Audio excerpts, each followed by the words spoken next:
integrity. And I don't want to give somebody a report so they'll have me back for phases 2 and 3 for a little more money for Mrs. Peach, and then you not get what my report said you would. So that was one of the cornerstones of my endorsement.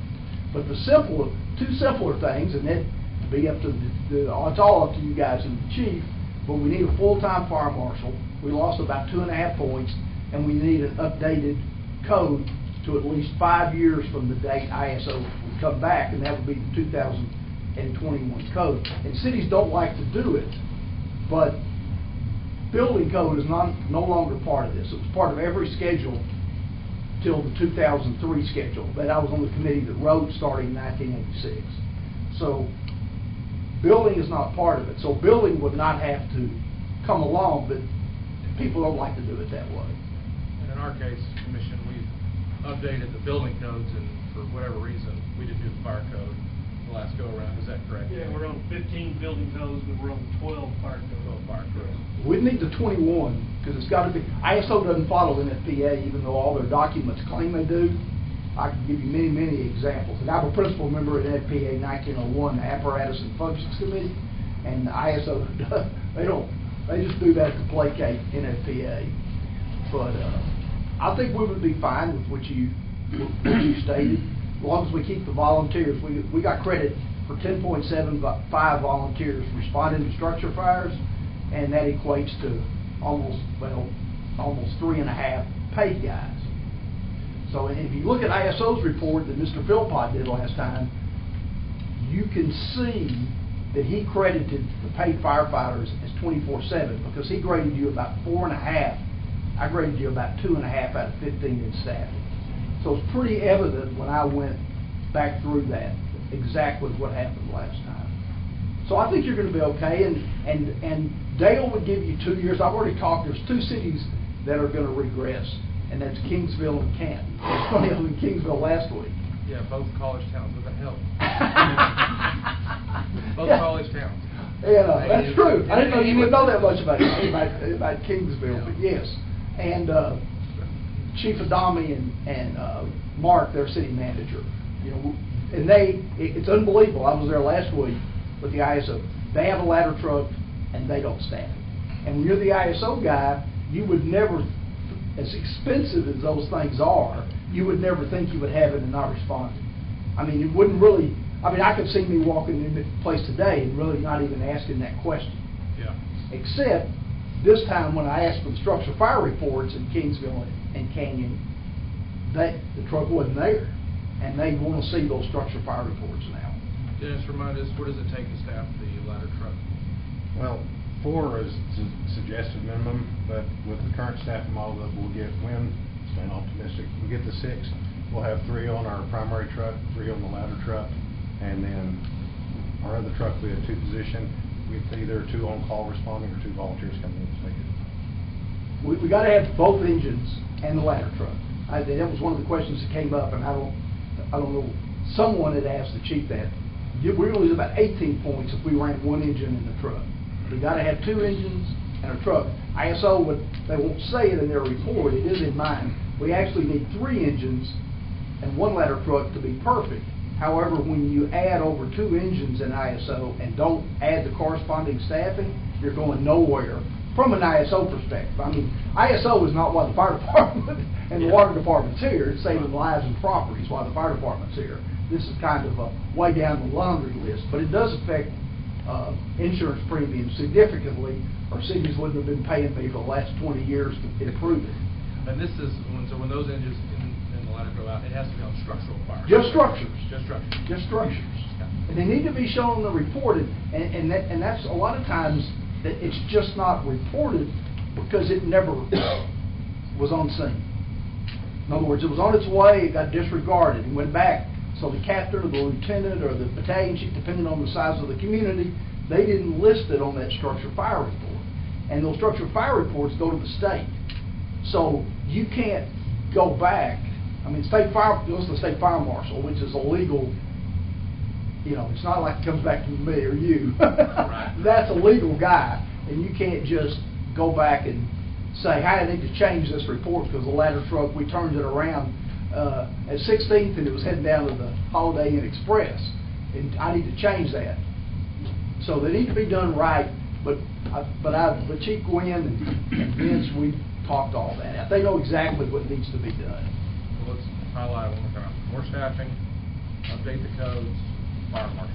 Correct, we need a full-time fire marshal.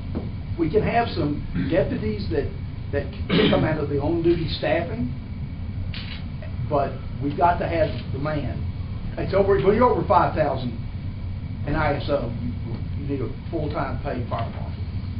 So clarify for us, Mike, the second engine truck, but right now we've got one plus the ladder's what we're shooting for, but how does the second engine? No, right now we're responding, Mayor, we're responding 2 engines to a structure fire. Okay, okay.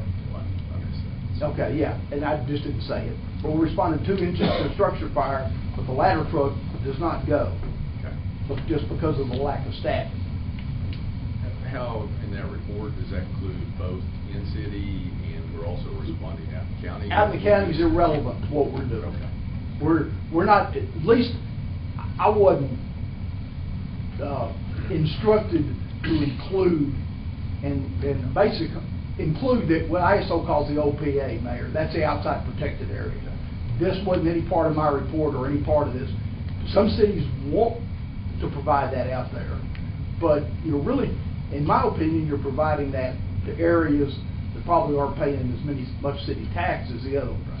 I would have an issue if I lived in the city and they were sending all my stuff out to the OPA for people that are not paying the taxes, but other people have a different opinion. One other question kind of related to that too. So your report talks about different fire entities working together. So is that a possibility for Canyon that at times we would use that second backup engine crew from, I think Randall County is looking at putting a new station a couple miles north of RC limits. That would be a big deal. That would be a big deal. If they could help respond with it. But we need an automatic aid agreement and/or 12 months on our structure fire reports, just like your ladder truck. They have to be shown responding every time. Right. Now, ISO will use a little bit of common sense. I mean, they could be working a major fire, a major accident, or whatever, with that station being the primary responding engine, and of course they're not going to break down in their own district and come over here, but we needed an agreement. You would get full credit for those.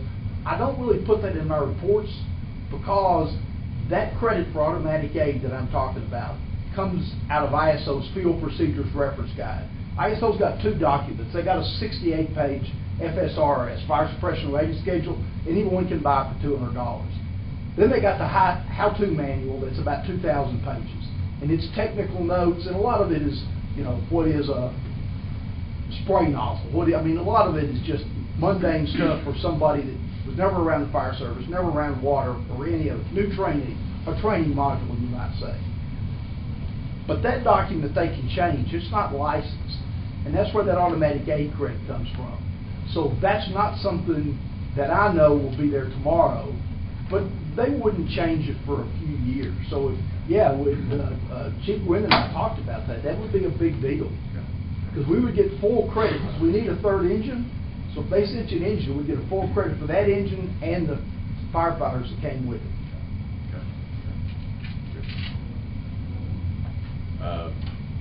One last thing too, I think you've got a number here that it will increase insurance costs for homeowners. What was that, $150 per? Oh, that was, 100,000? it's 8% roughly, and that's TDI, Texas Department of Insurance numbers. They used to publish those numbers on their website, and they still have those numbers, and that's the average. And no matter what you hear, State Farm totally uses ISO. They call it a subzone rating. So I get that feedback. I've had people wanting to fight in different places at meetings like this, saying, an agent saying, we don't do it. And what the State Farm Marshal told the guy is, you let Canton go for, you hire State, you be registered to sue State Farm, and you let the rating go from a 2 to a 10 and see what happens to your policy. I won't say what I'm fixing to say, but But anyway, they use ISO, and every one of them with a gun to their head will say they don't.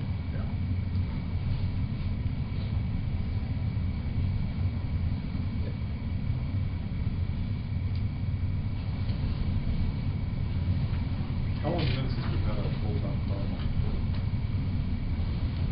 Back both, I think. 75-ish. Yep. Glenn, I think was. How long ago do you say? Yeah. Oh, how long ago? Yeah, I think Glenn was fire marshal. Ray Metcalf was our last, quote, full-time fire marshal. Terry McKinney, when he was here as the building official, he was also the fire marshal. And since then, yeah, Vince.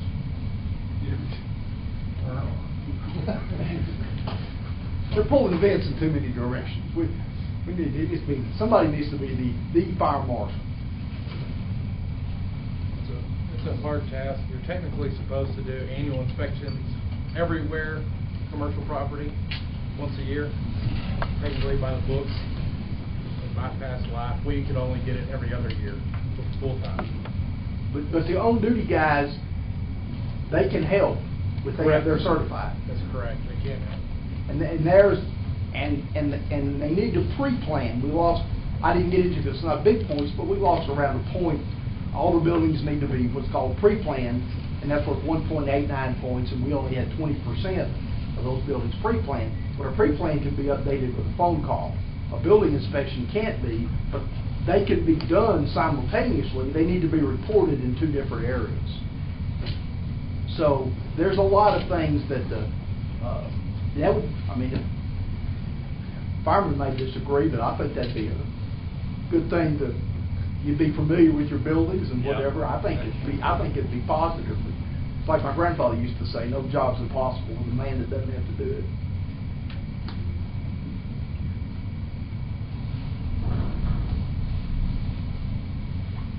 Anybody have anything? Mike's a wealth of knowledge, you guys. He's been doing this a couple of years. So. Yeah. And if you have any questions, I talk on the phone for free. So Chief's got my card. So just you can tell I like to talk. So my wife says I was vaccinated with a phonograph needle. So anyway, I appreciate the opportunity here, guys. Thank you, Mike. We appreciate you being here, digging into it for us. All right, item number 7, consider and take appropriate action on January 31st, 2022 financial report by Finance Director Joe Wright. Thanks, Mayor. So we're a third of the way through the fiscal year for this report. So this is January 31. And we're just going to start with the balance sheet of the general fund, kind of get some highlights and talk about a few things that have happened since these changes. First of all, total assets of $6.6 million in the general fund. $2 million of that, or $2.4 million of that is cash.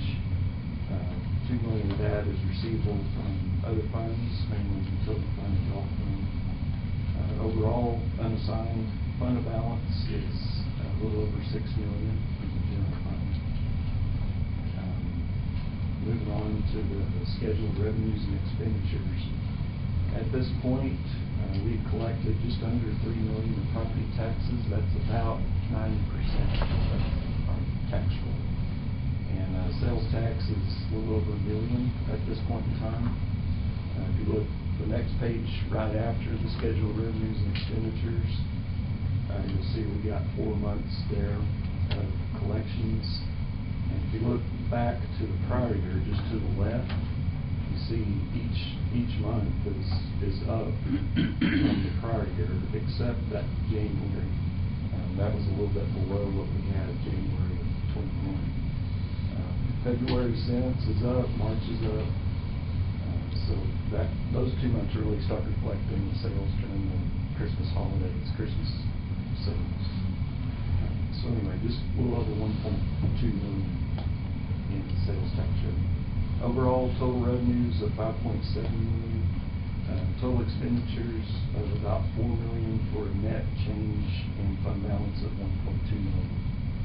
And just keep in mind that this is about the high point for the general fund at this point, as we've collected most of our property taxes at this point, but we still got several more months, 8 more months to go to incur expenditures. Moving on to debt service fund. These are the 2 governmental type funds that we have property taxes associated with. Debt service fund is the tax that we collect for the servicing of the Series 2016 CAP debt. So at this point in time, we had $645,000 in cash. We collected just under $348,000 in property taxes, which is about 90%. We haven't spent anything as of January 31. We've since made annual debt payments on the 2016 series that we did that on February 15th. That's not included in this financial statement yet. Water and sewer fund balance sheet, overall current assets, $5.8 million.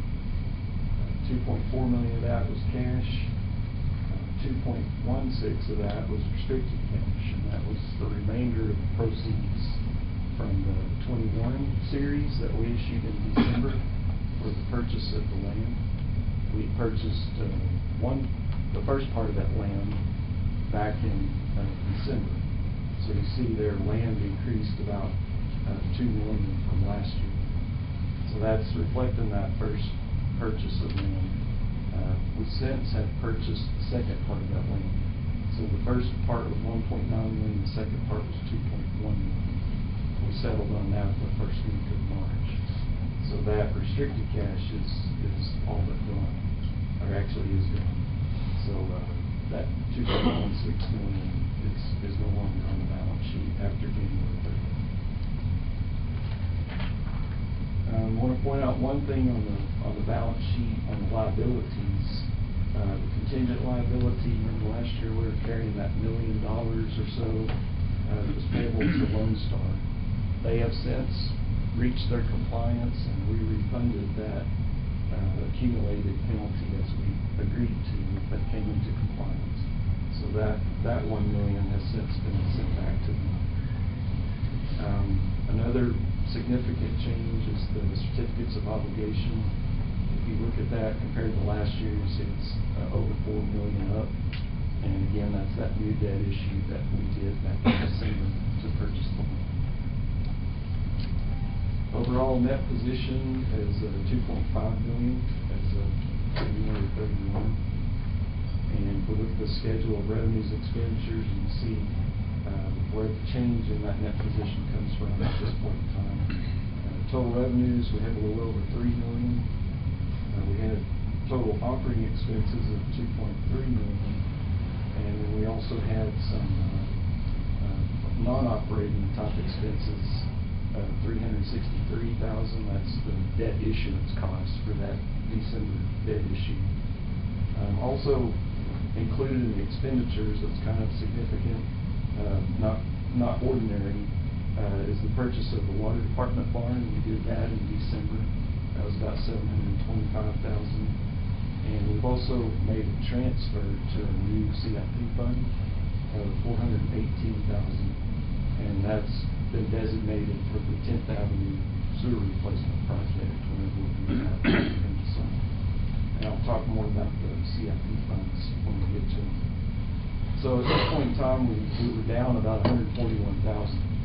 And utility fund, again, we have those 2 big expenditures as of for that far year to date. Joe, just looks like water sales is about on target for the number of months. Yes. But we'll have our bigger usage. Yes. We're starting in about October. If you remember, we talked a little bit about water revenues being down last year because we had good moisture. And of course, that all shut off about the middle of August. It hasn't had much since.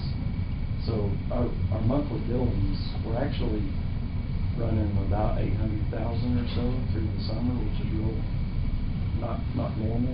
Usually it's over $1 million. Our monthly billings have been over $1 million since October, November. So water usage has been up significantly throughout the fall. for sure now going into. So yeah, you will see that going up significantly here these next few months. Golf, not much going on in golf at this point in time during the year. Cash was about $94,000. They had an accumulated deficit of $1.3 million. Total revenues of $262,000, operating expenses of $420,000. So net loss in golf of just over $290,000 at this point in time. This is a slow time here. I do want to spend a little time and talk about the new funds and start presenting these to you each time I present a financial statement. The CIP General and the CIP Utility Fund, and we'll also have the CIP for the golf fund.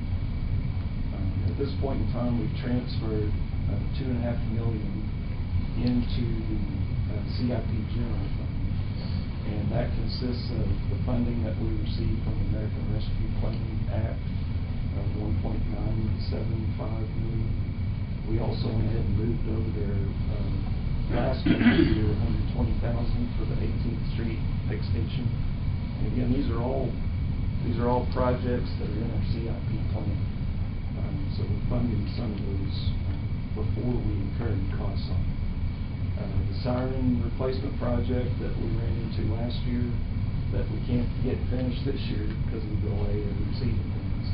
We've got $150,000 set aside for that. And then the Hunsley Road drainage project, we have $310,000 set aside for that. And we've just about spent most of that now in that project. It's getting close to of that cash, that $2.5 million, we still have $1.975 classified as payable to the U.S. Treasury. And then I'll talk to you about that toward the end of last fiscal year. John Maris mentioned it when we presented the audit last month. We leave that as a liability until we start incurring expenditures for that. And then we'll start recognizing that. Overall fund balance is $581,000 in that CIP General Fund. And you can see on the schedule of revenues expenditure transferred over there that $460,000 for the sewer project. CIP Enterprise Fund, that's got about $1 million in it. 600,000 of that is what we've been accumulating for, what we had been accumulating for the replacement of the force main. And now that we have this American Rescue Plan money, we're going to look at using that for this project, the general property project that we'll be talking about here in a little bit. Otherwise, we had a $418,000. Sorry, that's for the 10th Avenue sewer project. The other 460 was for the Hunsley Road and the other two projects that I mentioned. This $400,000 is for the 10th Avenue sewer project. So we've got those two things going on in CIP at this point in time, with more to come. Overall, that's all I've got in the way of the financial statements. Do you have any questions?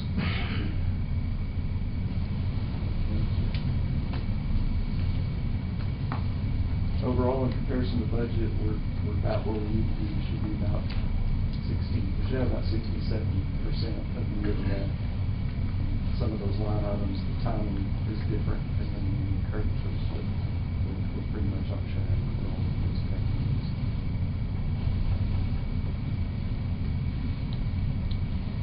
That's all I have on financials.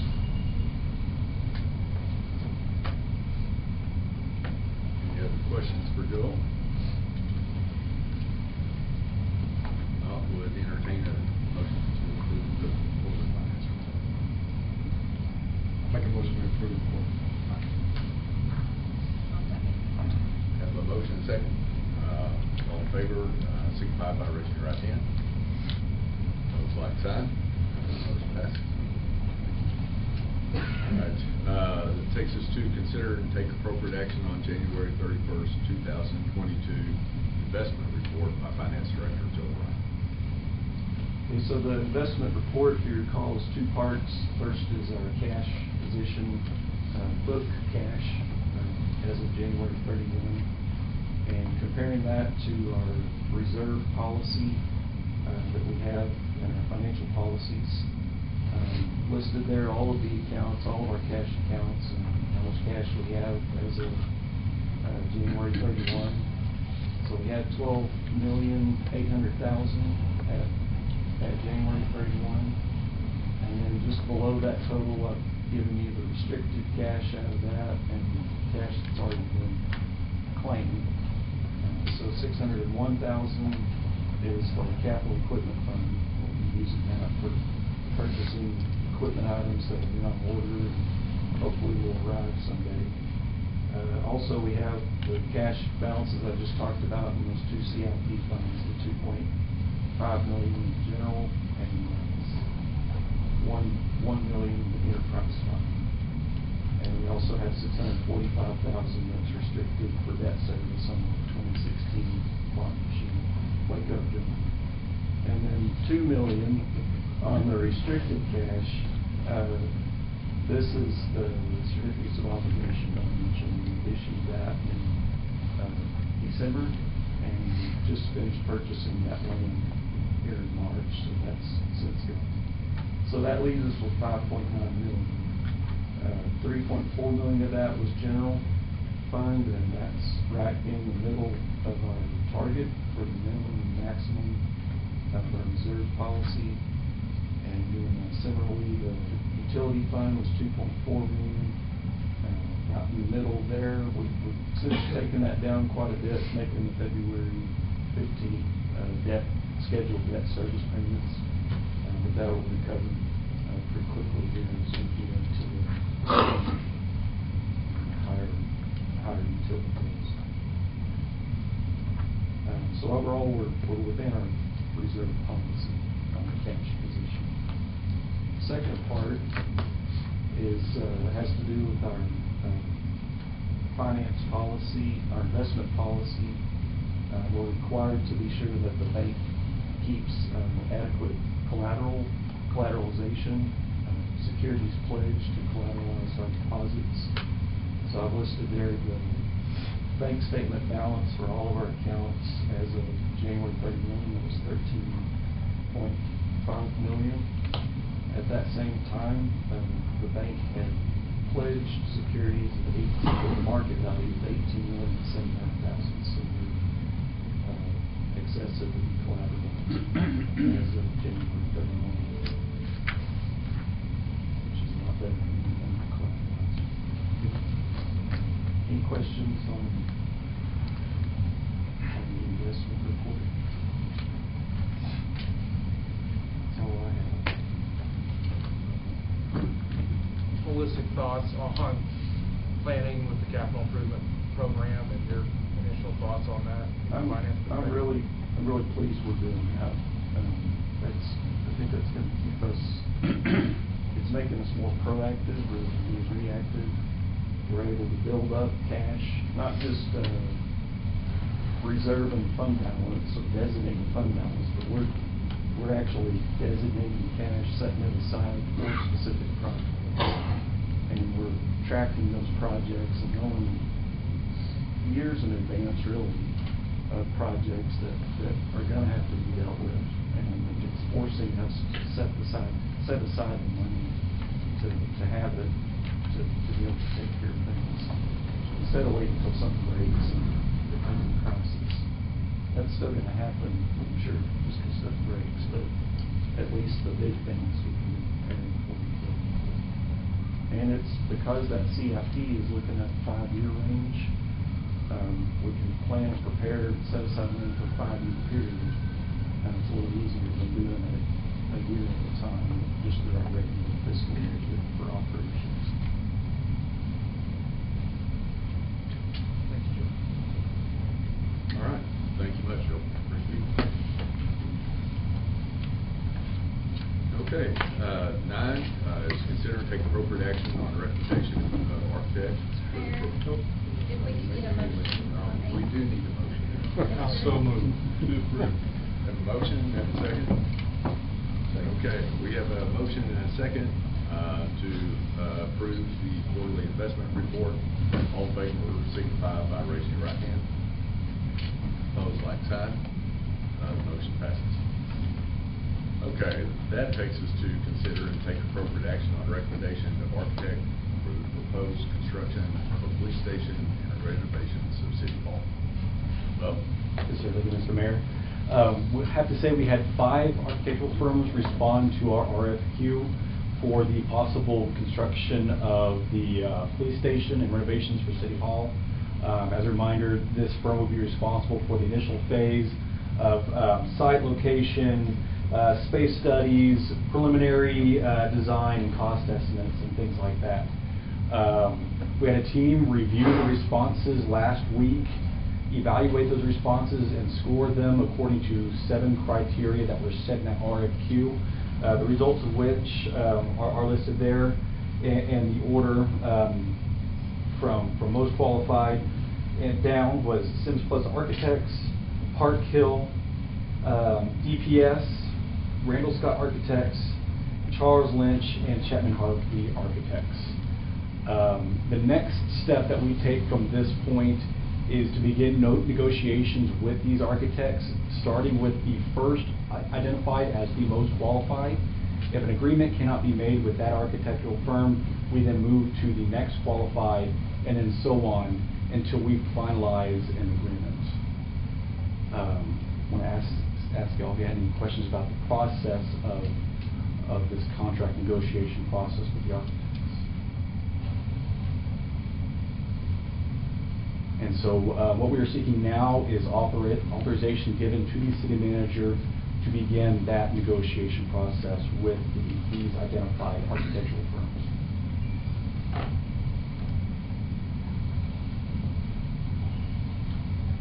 I move we authorize the city manager to negotiate a contract with Sims Architects for the next qualified firm.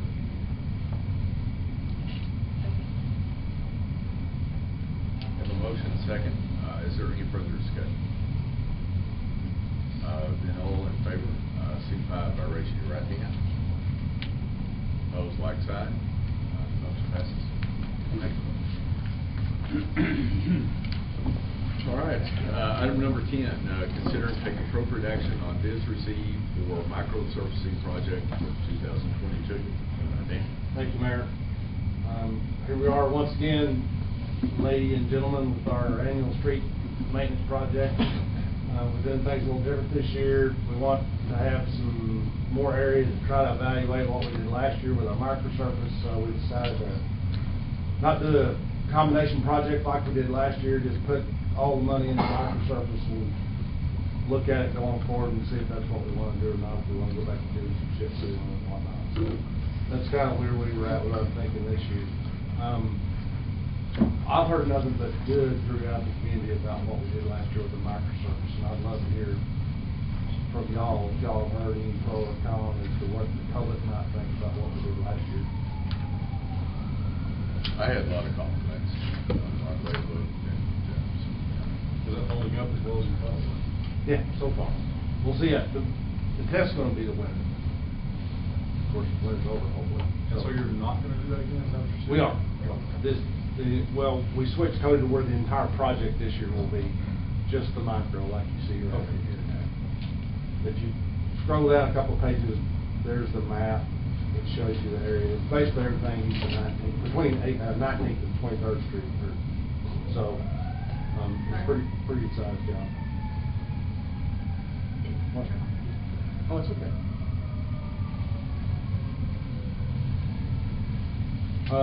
Our unit price came in a little higher this year than last, which really wasn't surprising with the inflationary economy that we're living in now. And so we still came in.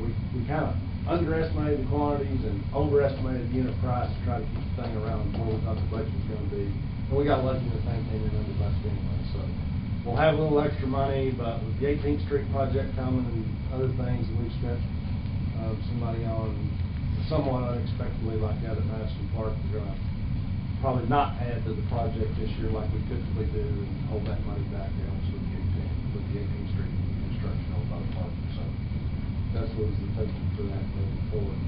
The low bid was submitted by Intermountain Slurry Seal. They're out of the Dallas area. They were our contractor last year. They're kind of the experts around here in this type of work, so we were pleased to see them come in as low. And the contract amount was for $317,300. We would recommend awarding that to them, that amount.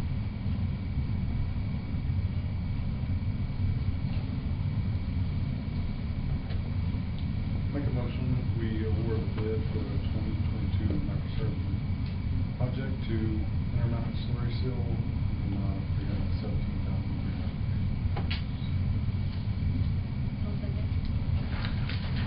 Have a motion, second. Any further discussion? All in favor of the motion, signify by raising your right hand. Opposed, like sign. Motion passes. Thank you. Thank you, Dan. All right, item number 11 is presentation from city engineer updating status of current public works projects. Adolfo? Thank you. I'll try to keep it quick. So as far as projects we've got going on, there's not a whole lot construction-wise that has changed. A lot of it's been in the planning side. Starting with capital improvements program, we're going to be kicking that off. We'll get deep into it starting probably tomorrow. Start figuring out how we're going to explore a great project to help with Joel. Kind of try to prioritize what needs to be done and kind of give you all an idea of what this stuff's going to cost. Then we have the drainage review process improvements and accountability. That's between us and Freeze Nichols. What we're trying to work on right now is trying to get the county and the city of Amarillo on board. We plan to have a meeting sometime in the near future. I don't think that's been planned yet, but we want some participation from both the county and the city to see what we can get. We have met with the county. Yeah, we met with the county. I think it doesn't hurt to ask the city, and at least kind of get a timeline what the city thinks about them ever doing their drainage picture manual. I don't know if we'll get the same answer of it in the future, or if they actually have a plan for it. So we're kind of waiting on that before we move forward. Pre-construction and construction project representation for new development. We're about to do our very first one with Hunter's Estate. We were going to be doing the construction phase services. I think we're about to get the construction management plan from the engineer, and then we will be out there doing all the construction phase, meaning witnessing, testing, making sure quantities that constructed the way they're shown, and kind of just being your eyes and ears on the job. And this is the first one we've done this way, as opposed to the developers kind of handling that on their own, kind of unregulated. The hazard mitigation grant application, that's due in April, late April? We should know, yeah, we submitted the master drainage plan, we submitted 3 plots of money on that one. So, that gets going. We're going to do a master drainage plan, establish a drainage utility to help fund a lot of these drainage projects. And we're doing that also as a joint venture with Freeze Nichols.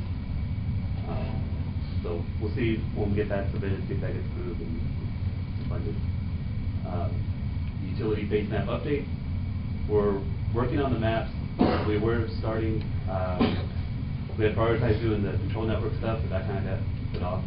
So we're updating all the new development that needs into the base maps, and then we'll coordinate with Dan and Chris and get that over to them to get all your updated maps you put in the GIS maps. The control network, we're waiting for feedback, some kind of coordination with Kevin Brown. I don't know if we've had any progress on that, you know? We have not. Okay. I think once we do, we'll know kind of where we want to go with that, and see how we want to establish that network. So we'll remind me of that project. So that's to set up our own GPS network where we have several stations in town where a contractor who's going to build something can set up their GPS equipment, and it's to an elevation that we recognize as being a certain elevation, and we don't ever have to adjust to it or make adjustments in the future. If they use a different datum, you know, they say that they have a storm sewer at this elevation, we know that that's the correct elevation, not their weird datum that doesn't match.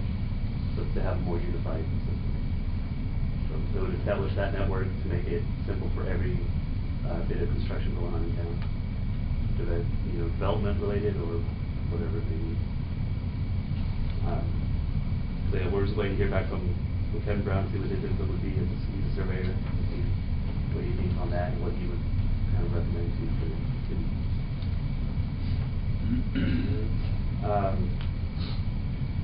Advisement on establishing an asset management system. We haven't really quite started on that, but I think that'll be part of the CIP too. Yeah, it's part of the CIP, and we have contact out of Canada to reach out to. It's on the to-do list. Advisement on the American Rescue Plan Fund. Project. So what we're doing now is the 4th Street pump station. Correct. So we're working on that.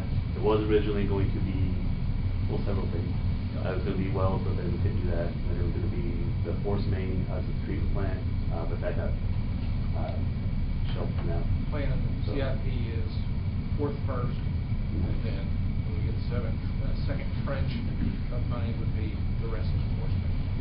Which is kind of shifted the priority to the 4th Street tank. New development, there's Crestview Estates, we're waiting on submission of the drainage report. We haven't had any movement on that for a little bit.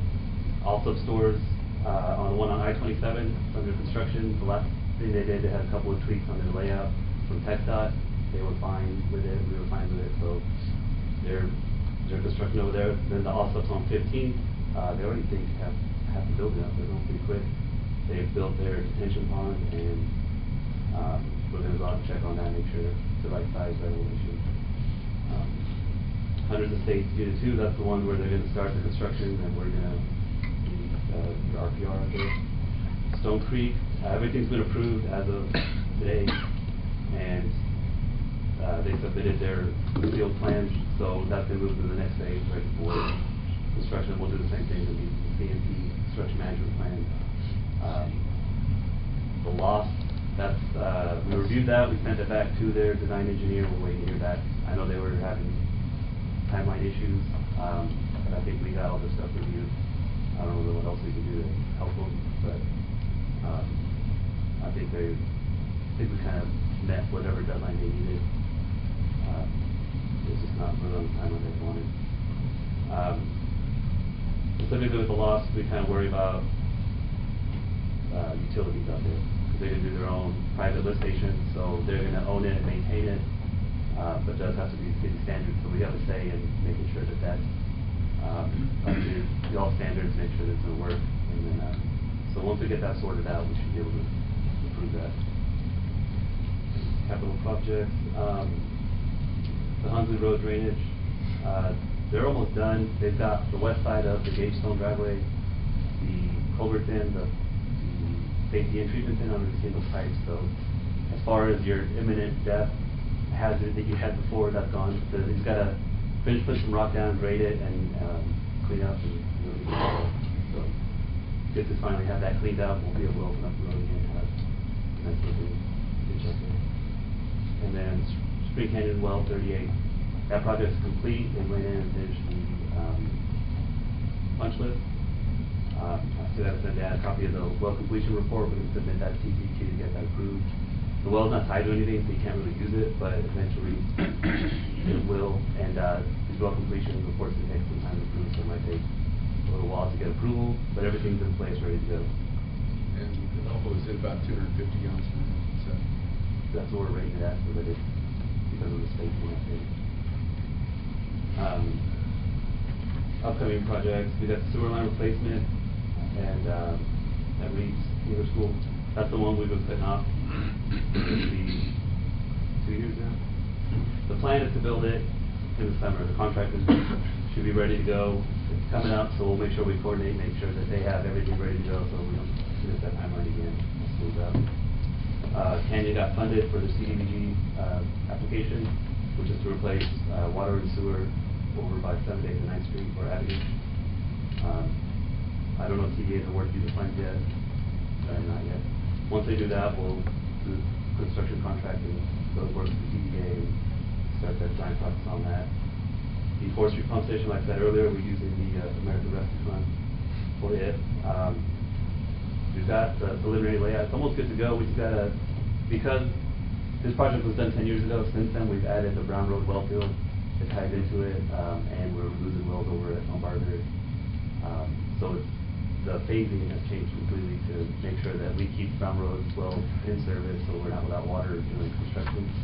And that means having to go out, hydrovac, and find out where all the existing lines are in between all those old tanks. So once we have the phasing down, working with Eric, and we'll get that sorted out, and that project will be up ready for bid. I'm hoping we get that thing started construction in the fall. I thought that's tomorrow. Yeah, hopefully, until we push my ears. 18th Street paving. So my understanding is the funding's been secured for 18th Street. I spoke with a contractor, paving contractor, who said that he can fit that into the timeline in the summer to have that paved and ready to go before the end of paving season, to have it done no later than mid-August or September. That was going to go hand in hand with the Pioneer School project. I don't think you can do them both at the same time, and I think we got to have the road in first. So if we have the funding for that, I think we move forward on that. That project's ready to go. We don't want to put it up for bid. Last week, we've been talking to John Burns and Brian and Dan and the Doppler are trying to talk logistics.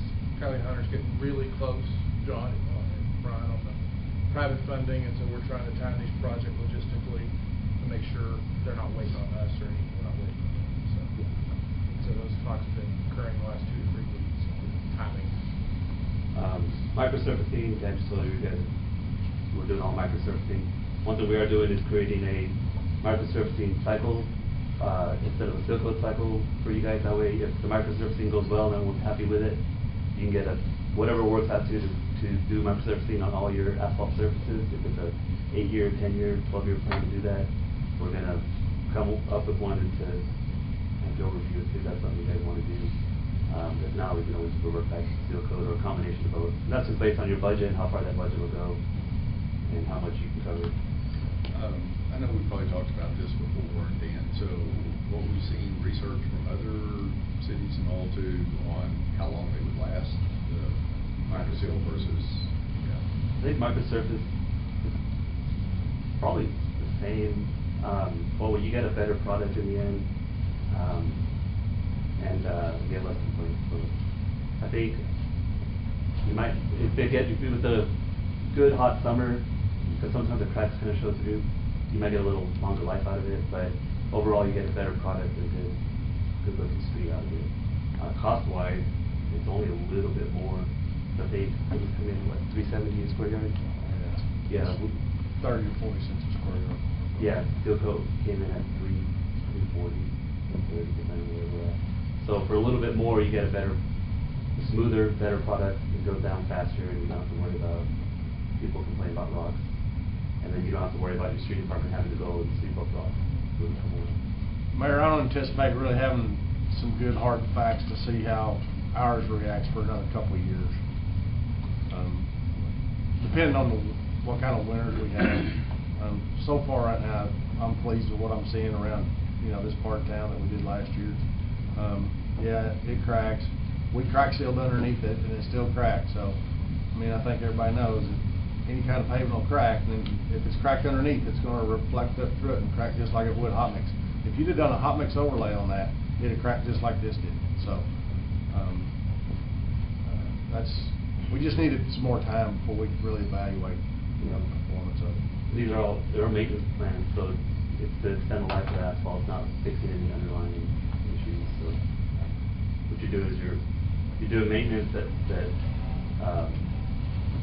going to give you better drivability, better usability. We're working on the alley design for the alley behind Joe Taco. We're going to do a concrete alley through there. I think we're waiting to see if there's going to be some participation from the owners on that. And unfunded projects, we're talking about extending utilities to the west side of the canyon. This is very similar to kind of what we had talked about on the east side of the canyon and what it would take to run utilities that way. I think the big question is, Is it feasible, and what is the potential growth up there? That's not something we know for sure just yet, we can speculate. But I kind of thought in my head that it's gonna be a whole lot of infrastructure just to be able to serve that area, and I don't know, we haven't evaluated if that's gonna be, a good return on that or not. So I'll come up with some estimates, see what it would take to do that, depending on how much we can grow, and then work with Joe to make sure we take the money back on that. All right, Spring Canyon Wells, what we originally were gonna use the ARPA money on, we're waiting on. We were thinking to do just well 39 and 40, which are over on the west side of Spring Canyon. What we're thinking now is we're gonna run that transmission line to the west, and where our future wells on section 4 will be, and then run that down into our new 4th Street storage tank. So that's the long-term plan, when I get funded. Joe, you and I were talking about that a little bit this morning, just Yep. timing wise, what that looks like. So we met last Thursday, Finance and City Administration to talk about capital budgeting for this current year and coming year. Right now, we're looking at putting funds over for well 39. Well 31 is the very northwest well. We've got well 38 currently. It's at Spring Canyon Elementary. We're planning on 700,000. That would get us about 500,000 to dig the well, the northwest well, and then we're going to get a line to get it to adjacent of 2590 at both wells. Right now at well 38 at the school, it just goes to the road there. We're going to get it go down Glorietta, so we're going to add a couple $100,000 to get those out, and then we'll wait to do the one down adjacent to 2590. And then logistically, we're trying to do that as the subdivision builds out. So we think that's probably going to be the only unit they can really do, because they haven't even, they're starting design unit 3 right now, correct, Danny? I think we've got some plans on 3. And so, and obviously 3's got to be built. Well 39 is going to be in unit 4 right now, so we're logistically trying to move that way. I see it being very difficult for them to get to well 40 next budget. So right now we think it's planning for well 39 next year. So you think we can beat them to where we don't have to go under roads and all that? Yeah, instead of going across, and now that we have section 4, when we originally designed it, we didn't have section 4. We were going to take all the wells to Kim Road and go under I-27. We'll take the 2 on the west side, go down 2590 to the south, and then go west on Country Club and tie into that main line that'll go there for the section 4 wells when those come on. That would be the plan. Did I miss anything, Mr. Reese, on that? No, we do have the existing line at well 7, which that was the whole idea. It's sitting there way underutilized now with just the one well going through it. So if push came to shove and we got in a bind where we needed to use those 2 wells from Spring Canyon, we could go into that line at well 7. And it also doesn't isolate all your water wells out at Kim Road if something were to go wrong with the transmission line there. Or you will have all the wells still available at the 4th Street pump station. To fund that, I guess this is the CIP, but to fund that, then are we looking to state funds that we can borrow money? No, we'll have local cash. So we've got some funds right now in the budget, and we're just not going to get all those wells done. We'll move that over to the CIP at the end of the budget year. So we should have local cash to do it. Okay. Just for well 39 in those lines that I mentioned.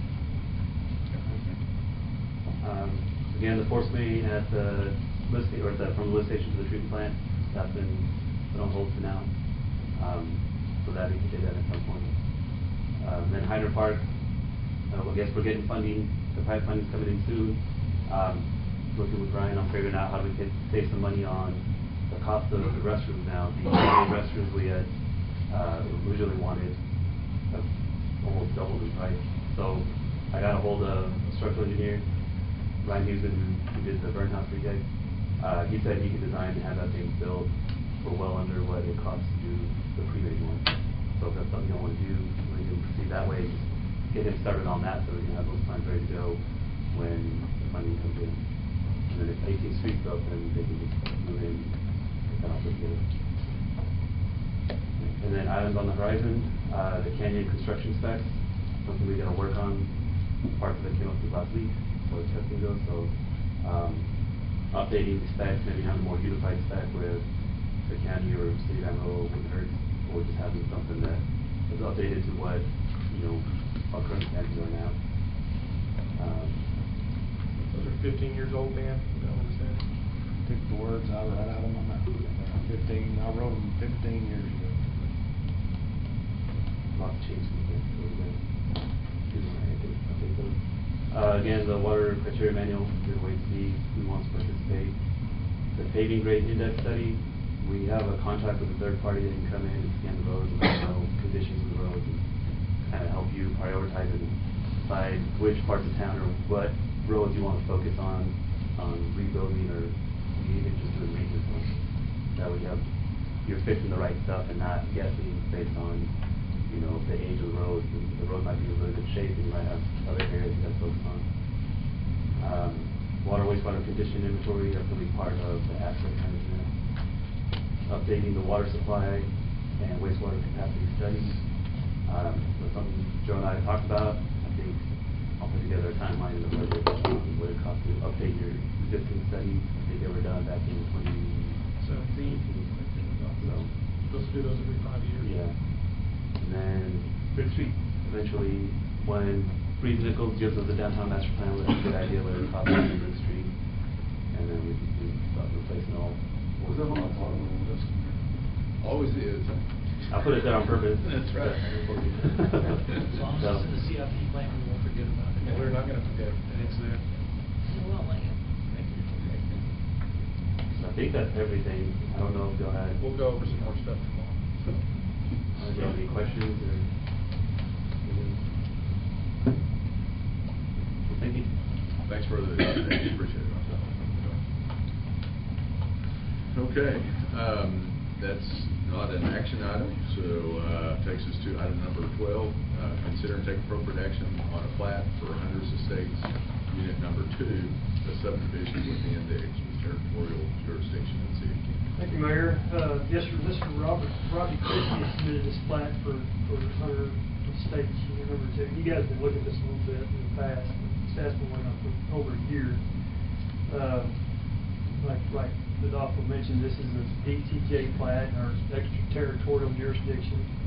We do have a interlocal agreement with Brown County to review those plats, and they'll be built to our specifications. This particular plat is located just as you can see, just south of Country Club and east of Gilliam Road. We do have a development agreement you guys approved back in July, and you've seen that. And as Adolfo again mentioned, this will be the first time our city engineer will be doing some public improvement inspections, and they will be paying a 5% a fee for those inspections, 5% based off the actual cost of construction. Also, there will be a surety provided for the project to equal to the amount of the total cost of the improvements. And that has been received in the form of a letter of credit. In addition, in the packet, I have a copy of the off-site drainage easement, which will be approved along with this plat. It'll be a separate document, however. It has been filed, and it's going to provide some off-site drainage easement on the northwest corner of the property to apply lake that's up in that corner. As you can scroll back to that plat, Gretchen. I think I counted 112 lots at this point in time. As you can see up in the top, up in that northwest corner hash, that's a flood hazard area. That's that Fly Lake I mentioned. They're working on GDI Dustins. They're working on a letter of map revision with FEMA to remove that, or actually shrink that Fly Lake, that flood hazard area, that Fly Lake, which would effectively remove it from this plat. But for now, it's on that plat, and I think once they've done that, they may be replatting some of the lots, maybe some smaller lots. It is ditch sections, it's rural ditch sections. All the lots are over 1 acre. It's gonna be well and septic. It's outside city limits. Of course, as I said, everything with the construction will be, meet our specifications, will be inspected. The culverts in the ditch section will be inspected by the county, those permits will be issued by the county. If you'll notice, what the staff did, our development review team staff did grant them a waiver. As you can see, that long cul-de-sac down at the bottom that extends into 3 shorter cul-de-sacs. That meets our maximum length for cul-de-sacs, or it exceeds our maximum length for cul-de-sacs. The reason they did it that way is you can see that line, that high pressure gas line easement that's running through there from southwest to northeast. They wanted to cross that one time and one time only, so they that's the reason they had this long cul-de-sac. So and staff did agree to grant that waiver. Sir, is it cul-de-sac or cul-de-sac? Can you spell that? I'm sorry, I couldn't. Speaking my good ear. What did I say? Cul-de-sac? Cul-de. What am I saying? Like Henry B's, cul-de-sac. It's tough to pronounce. It's fine, you're saying it fine. Anyway, moving right along. Yeah, I like the way Difficult you're run to saying play, it. isn't it? Daryl Furman's over here, and I'm sure he'll back me up on however I pronounce those words. We do it for my mom. If you guys have any questions for him, he's available. Mr. Cornelius. Thing it is all curb and gutter and all part. This is all ditch section, no curb and gutter. No part of this section. All of it. It's 24-foot wide rural section. 80-foot right away. So these will be rural ditch sections, and like I mentioned, the culverts. So there's going to be culverts out there around the county that will be inspected. Yeah, individual driveway culverts. We'll inspect the main culverts coming in. Right, yeah. As far as the public infrastructure, we'll inspect anything involved in that. It's a county development. It is okay. Cul-de-sac.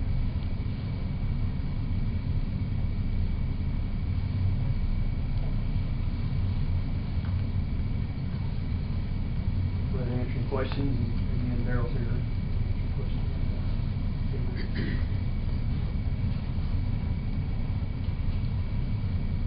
I'll make a motion that we approve the plat for Harris State to number 2.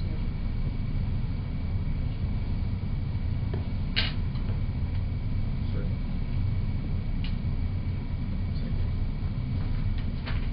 Have a motion second to approve the plat for Hunter's Estates Unit Number 2. All opposed in favor, signify by raising your right hand. All opposed, like sign, and I'm going to abstain. Okay, and then from the Commissioner Ray, second.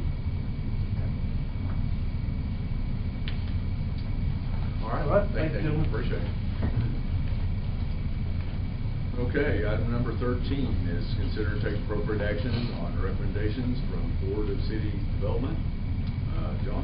You all know that the Board of City Development is responsible for the hotel tax, the hot tax as we call it, and the awarding of that. We came to you earlier with a budget during budget time and set those amounts and agreed to those things. We've had an additional request come, actually a couple of additional requests came in, so we held another meeting, Zoom. And the first one, you'll skip on down to the board of their action. They approved $5,000 to support the PFFMA annual convention, which is the firefighters convention. It's been coming here. I think Vince and them have been here for 4 or 5 years now. That was something that was in Amarillo, and then it came here, and they come in and they'll book 54, 55 rooms at the hotel. They'll be in those 2 to 3 nights. It's folks from all over the Panhandle, north of us mainly. And they come and they spend it's vacation because it's a family-oriented event. There is competition, which brings kids and wives and firemen to compete. So whole families come, and so they're here for the weekend. So they're requesting $5,000 there, the hotel tax funds. The second item was we had a request from the city to join the Texas Hotel and Lodging Association using VCD funds, and they asked me to gather some more information and get back to them on that, so they tabled that item. The third item was from Evelyn. Was that through Main Street, Evelyn? Yes. Through Main Street for $1,500 to $2,000 to fund the repairs and upgrades on the City of Canyon billboard, which is out on I-27. It's a billboard, I explained that it's a billboard that we actually own, or... We own the billboard the land is on. Correct, and we lease it from UL Martin. And so you might ask, why doesn't Lamar upgrade the billboard? Because Lamar doesn't own the billboard, we own the billboard. So we're gonna have folks come in and rework that for us, prepare our lighting out there, and refresh, as Evelyn would say, that billboard and get that up and going. And so those, all three of those items were unanimous from the VCD board. So staff concurs with the Board of City Development and recommends these adjustments to the VCD 21-22 budget. So moved. I don't think I can. Abstain, since you're on that. I'll second. Have a motion second. Is there any further discussion? All in favor of the motion, signify by raising your right hand. Opposed, like sign. The motion passes. Thank you, John. Yeah, we'll get those things going, and I know the firemen will appreciate it. That's a big deal. That's a big deal, and it's a lot of folks that just come and stay and keep here, so it's great. All right, Gretchen, all fun and games. So, item number 14 is the second reading of ordinance number 1154 for the renewal of Excel Energy franchise agreement. Said you, Joey. So, do we want to kind of, since we have visitors here, we have to read this ordinance in its entirety 3 times. This is the second time, and I recorded it. It's real boring. So, you're welcome to stay, but it's 25 minutes of rambling. Other than that, the commission will go in, after that's done, they'll go into executive session. That can take anywhere from 10 minutes to 3 hours, 4 hours. Hang in there, Cody. And obviously Cody's excited about that. It's the big one. We have lots of here. Well, the firemen say you. I do Yeah, have they're a gone. business card. If you want to email me and ask me if there's anything that happens, I can answer by email. So you're welcome to stay, all of you, any of you are welcome to not. Thank you. Thank you all for joining us. Chief, thank you for coming. If you need an agenda, here's an agenda for your class.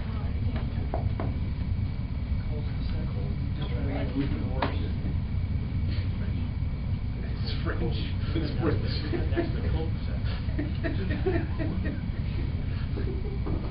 Well, I'm gonna go ahead and go. Cul-de-sac is French.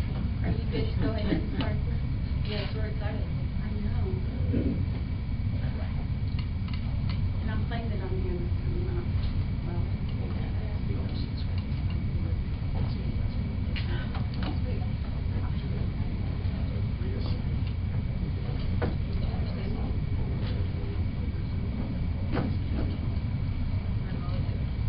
Mike's down there. That's what he's doing. He's down there. Yeah. Oh, is that your board?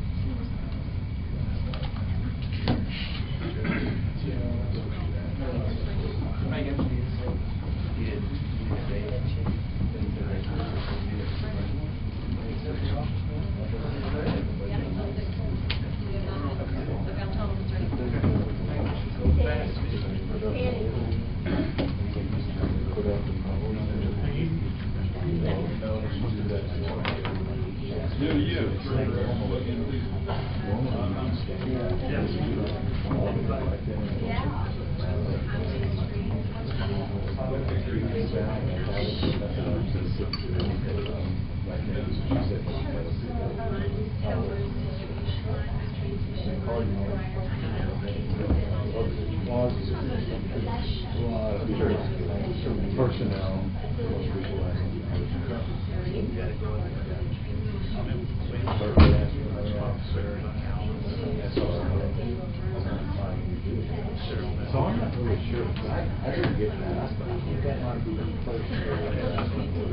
The one from Moore County.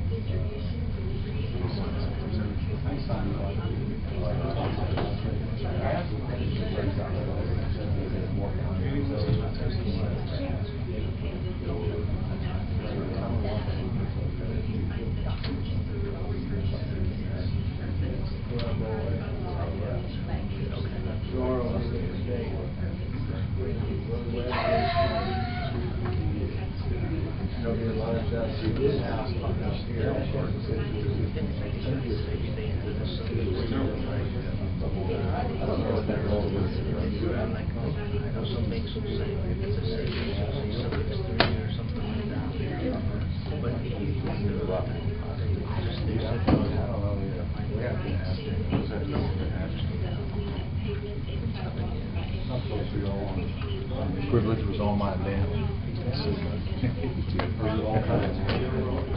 No, we've got, they met last week.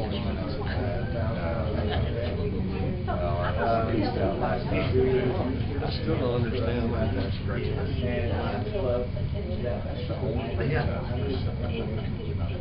So that's two,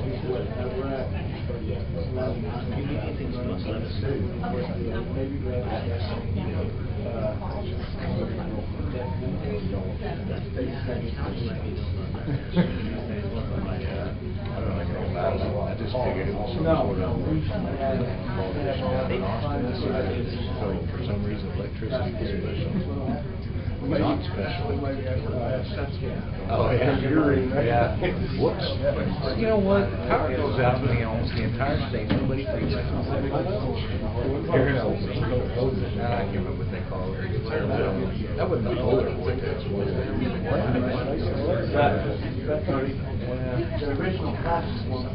Compared to Panhandle, we were like, oh, that was close. That was close. We're very fortunate on that. We're doing, trying to say. You remember how it was down there, and it's like, well, it was shut down here, but man, we had most of that time off. That's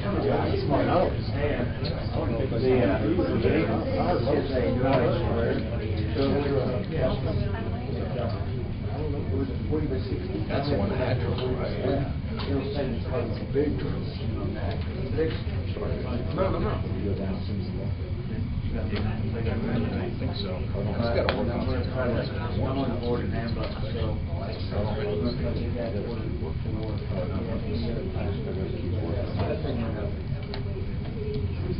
For a dating service. For a dating service. Oh, well, I'll come in. About the same 30. Oh, no. It's fun.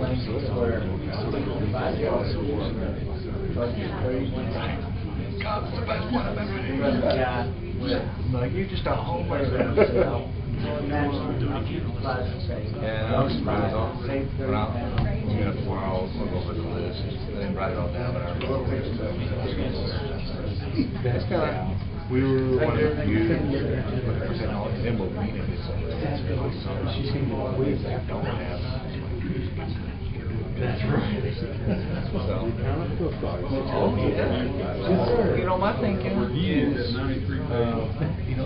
Sometimes you could get excellent work, very detailed. Some friends are better. I think it's, you know, feel better. Once somebody turns together like this, you get a more detail. Oh, yeah.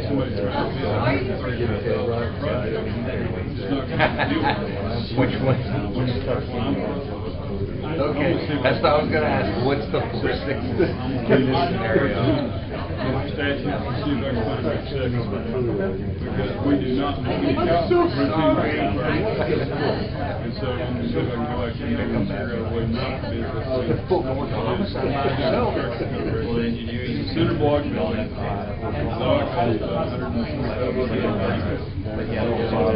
We can avoid I'm sweating bullets. And he's like, so we don't need to do it unless you don't want to do it. We don't really want to do it. So he's like, who the hell saying they want to do this? You just said it yourself. 6 o'clock, this thing's over. We had 4 men. Well, maybe we can meet it. We can get bigger. Somebody wants to talk to you. Thank you. I'm just not thinking. Let's talk to somebody. Hey, any part parts coming out? Yeah, no, they're gonna say, well, Grant. I'm gonna say I've got 2 days to get How you gonna try to talk? There was another one that we moved out, a letter for. Yeah, well, I told Marlo, he's gonna let it roll. What I gotta need is if all this stuff is sticking, it'd be nasty. Like 100 inches of snow. We're looking at good nets, and a lot of it's gonna melt, shouldn't be too bad. But it's gonna be like 50, 60 mile an hour. Yeah, the only part of those things that I hate, and I get Probably why they got COVID. it's very down at the very bottom, it says, the lender can loan. They're not much loan. They're not much loan, it's always marked up. But I'll with you. That's what he had mentioned. Huh? Okay. Yeah, he mentioned he was probably in France. The boat there. No.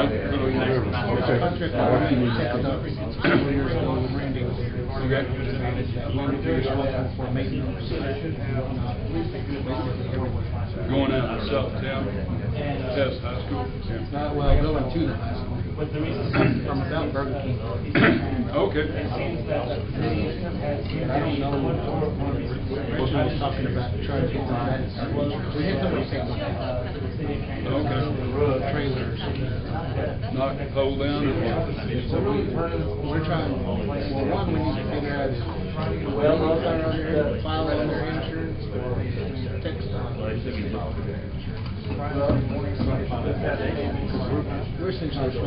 It's a non-system roadway, and we're a municipality of less than 50,000, so they ought to be insured. I mean, it ought to be their insurance.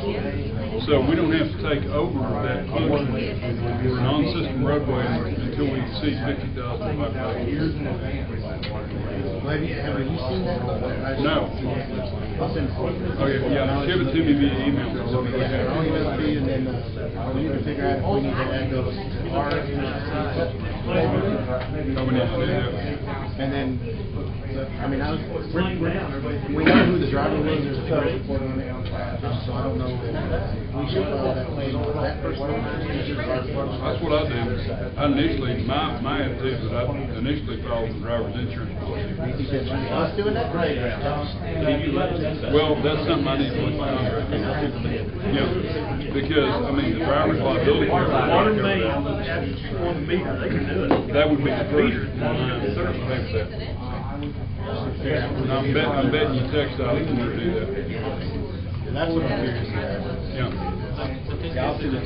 Do you have a copy of the police report too? Okay.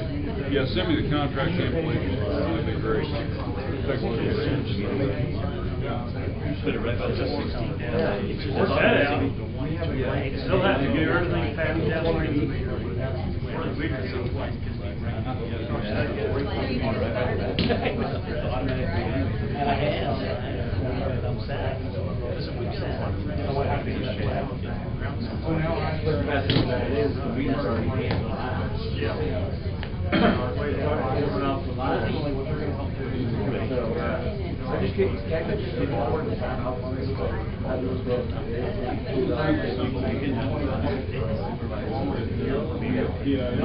Because normally, I'm betting.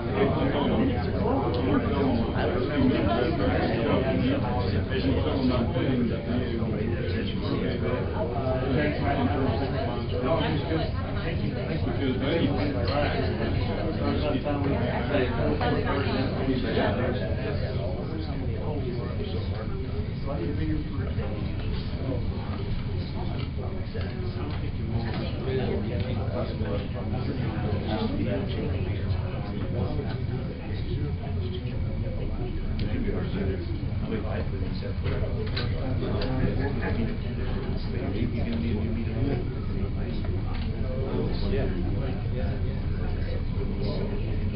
Thank you.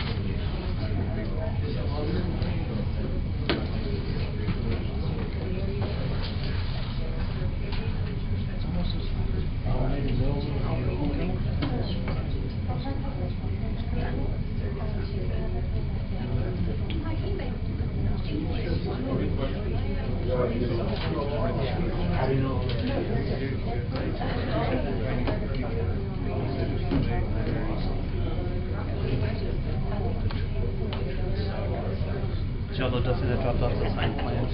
Exactly. For Stone Creek? How do you know that?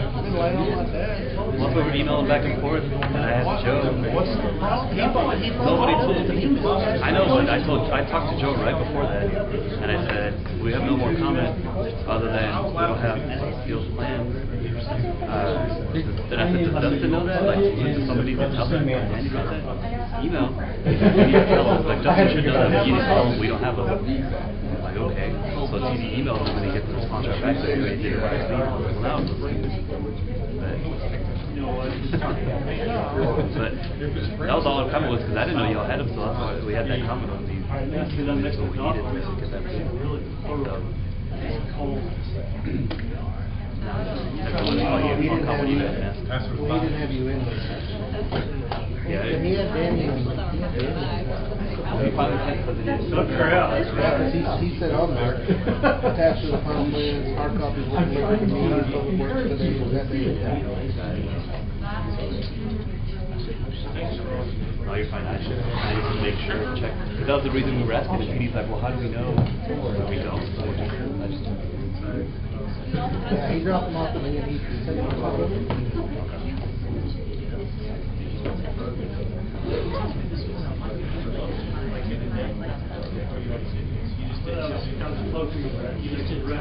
Tornado warnings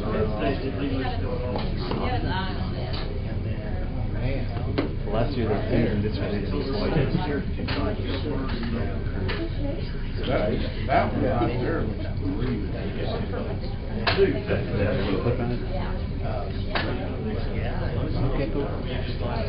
Is it rated for wind? Is it rated for strong winds? They want to rate it for the cold weather. They're building them new skyscrapers too. They had confirmed stuff over east of Abilene.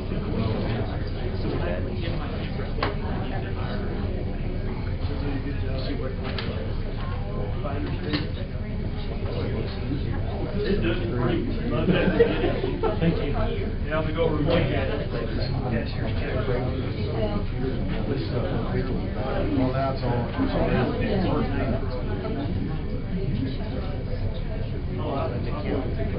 this is part of the same stuff. I mean, it was over here. That was 9 that's 15 hours. 400 hours. Small,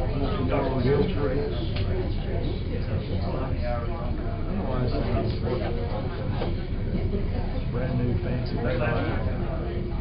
Good work.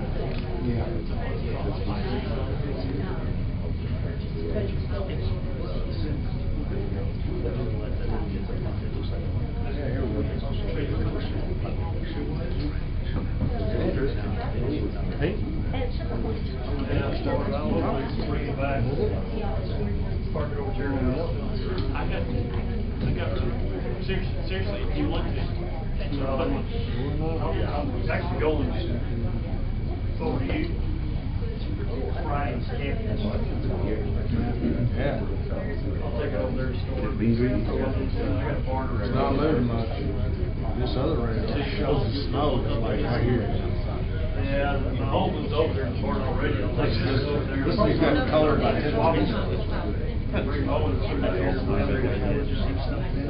It thinks this is snow and this is right here. I just looked out the window and figured the rain. Yeah. Was it? It rained good. Mid-kids fire chief will do. Well, could you sell it down there, leave down here, can you just burn some number, we could change it down there and use? With propane, we burn it. During a burn ban? I do have hash on both sides of the cover, we do. Financing for. We have an hourly rate for this. I'm afraid that might keep it, but. Well, good evening. See you. Stay safe.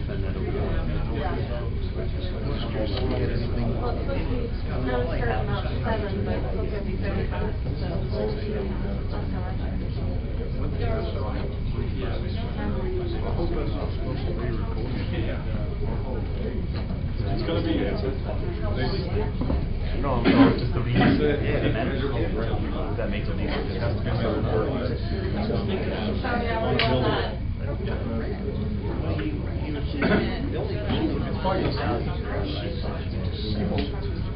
It's fair if anyone's interested, they consider it very I didn't even see it. It's actually pre-recorded. I don't know.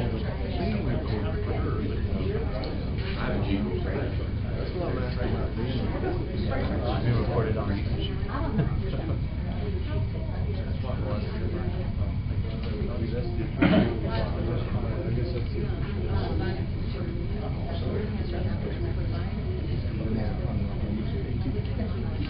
There's places up like this, they're getting 12 inches. They're supposed to be 12. No, we're this way. You want to take off, take off. Of course, I'll be gone tomorrow after that.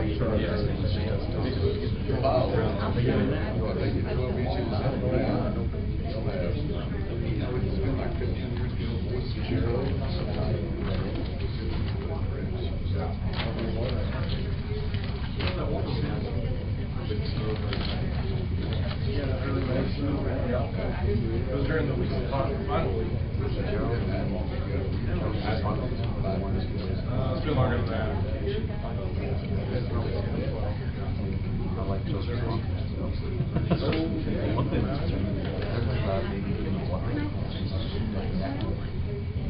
Seeing all the cars zigzag.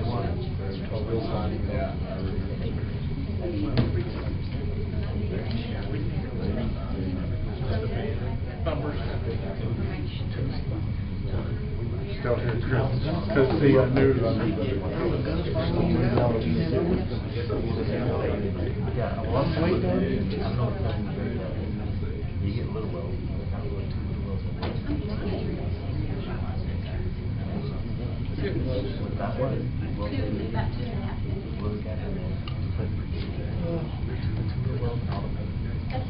We're done. Oh, wait, there's more. Do you guys want to show well? This is just the side. Here's the side.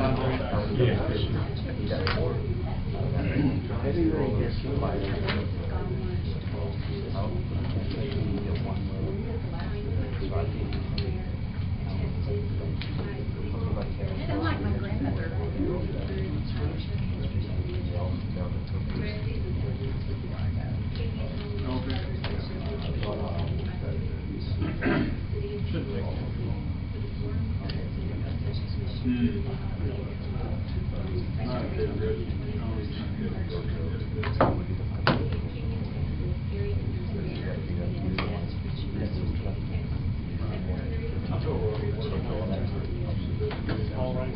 You see ladies that destroy a team.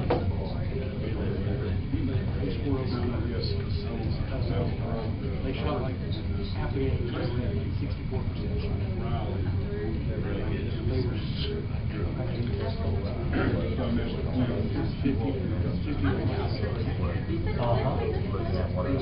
she was talking about that other team just like they did a full court press. We are officially on the number 2. Well,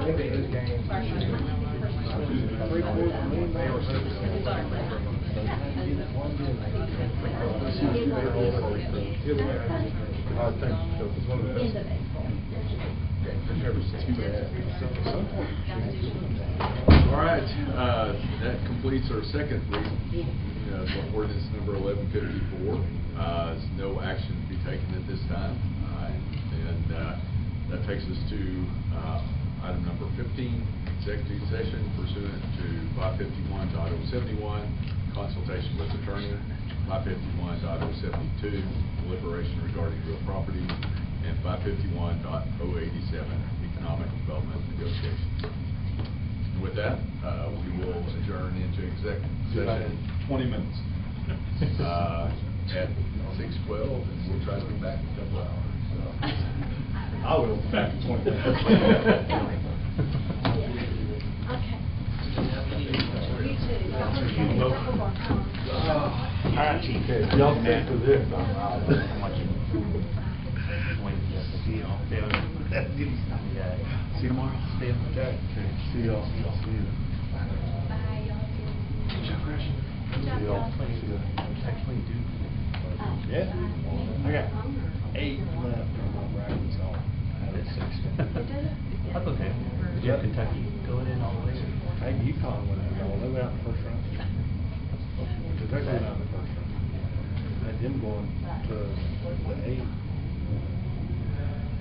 I did have Tech playing Duke. I figured they'd be, they would have played Alabama. It's been pretty long. Watch that game. Do you need me? Are you a fan? Did you fast forward that? Not really. And I'm not Fast either. forward that through there? I'm definitely not an NBA fan. I'll watch some of March Madness. That game, Arizona TCU game last night. It's raining. Oh, it is right now? Yeah. It looks like it's starting to splat, like maybe it's turning to snow or I mean, those officials, they just swallowed the whistle about the last 5 minutes. I mean, literally, because it was tied and the clock was running out. TCU had the ball and it just advanced it past midcourt. This guy just bulldozed the guy with this guy from Arizona. I swear, just bulldozed the poor guy from TCU and fumbles the ball. Another Arizona dude takes it up, runs the floor, it's fixing to dunk, and dunks. But it was right here ready to dunk, and it hadn't left his hand, and the red box came. So, and the refs were doing great. They waved off, no good, no good, no good. And everybody was going crazy because it was an Arizona crowd. Yeah.